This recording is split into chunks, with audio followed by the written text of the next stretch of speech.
ജെയ്ഡോൻ്റെ സ്കൂളിലെ ക്ലിനിക്കിൽ നിന്നൊരു കോള് വന്നാൽ സത്യം പറഞ്ഞാൽ നല്ല ടെൻഷനാണ്. നമ്മളവിടെ ചെല്ലുന്നിടം വരെയോ അല്ലെ അവരത് പറഞ്ഞു കഴിയുന്നിടം വരെയോ അങ്ങനെ ഒരു കോള് വന്ന ദിവസമായിരുന്നു ഇന്നലെ കേട്ടോ. നമ്മുടെ ഹോസ്പിറ്റലിൽ ഒന്ന് അഡ്മിറ്റ് ആയോ? കട്ടാകുമോ? എന്നാ റീസൺ എന്നാ? What happen? Pain. Okay. Since when? ആണോടി?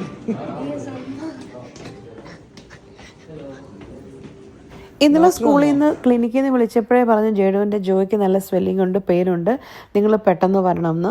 അങ്ങനെ ജേഴ്സി പെട്ടെന്ന് നിന്ന് അവനെ പിക്ക് ചെയ്ത് നേരെ കൊണ്ടുവന്നത് നമ്മുടെ SKMCയിലെ എമർജൻസിയിലോട്ട്. ജെയ്ഡുക്കുട്ടന് എന്ത് പ്രശ്നം വന്നാലും നമ്മൾ ജെയ്ഡുവിനെ നേരെ കൊണ്ടുവന്ന് SKMCയിലെ പീഡിയാട്രിക്സിലോട്ട് തന്നെ. അത് ജെയ്ഡുവിനെ മാത്രമല്ല നമ്മളെല്ലാവരും തന്നെ SKMC. അതിപ്പോൾ ഞാൻ വർക്ക് ചെയ്യുന്നതുകൊണ്ട് മാത്രമല്ല, കാരണം അത്രയും നല്ലൊരു ബെസ്റ്റ് എന്താ പറയണ്ടേ ഒരു ഹോസ്പിറ്റൽ, അത്രയും നല്ല കെയർ കിട്ടുന്ന ഒരു ഹോസ്പിറ്റൽ അബുദാബിയിൽ നമുക്ക് വിശ്വസിക്കാൻ പറ്റുന്ന SKMCയാണ്. ഇതിപ്പോൾ ജെയ്ഡുവിനെ കണ്ടാൽ തോന്നി ഇവൻ ഇതിപ്പോൾ അസുഖമൊന്നും ഇല്ലല്ലോ. ഞാൻ പറഞ്ഞിട്ടില്ലേ ജെയ്ഡുക്കുട്ടൻ എപ്പോഴും അങ്ങനെ സിക്കായിട്ട് തന്നെ സ്കൂളിൽ പോയത്.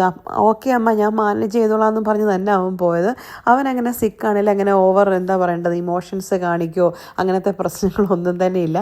എനിവേ ജെയ്ഡുക്കുട്ടനെ ഡോക്ടറിനെ കാണിച്ചു. ഡോക്ടർ പറഞ്ഞു കുഴപ്പമൊന്നുമില്ല, 2 ദിവസം പെയിൻ്റെ മെഡിസിൻ കഴിക്കുക, അത് കഴിഞ്ഞിട്ട് എന്തെങ്കിലും പ്രശ്നം ഉണ്ടെങ്കിൽ കൊണ്ടുവരാൻ പറഞ്ഞ് അങ്ങനെ അവിടെ നിന്ന് അവനെ ഡിസ്ചാർജ്. പിന്നെ അവനുള്ള ഫുഡും വാങ്ങിക്കൊടുത്ത് അവർ നേരെ വീട്ടിലോട്ടും. ഞാൻ ശരിക്കും ജെയ്ഡു സിക്കാന്ന് പറഞ്ഞപ്പോൾ ഡിപ്പാർട്ട്മെൻറ്റിൽ പറഞ്ഞിട്ട് ഇറങ്ങിയതായിരുന്നു. ഞാൻ പിന്നെ തിരിച്ച് ജോലിക്കും കയറി.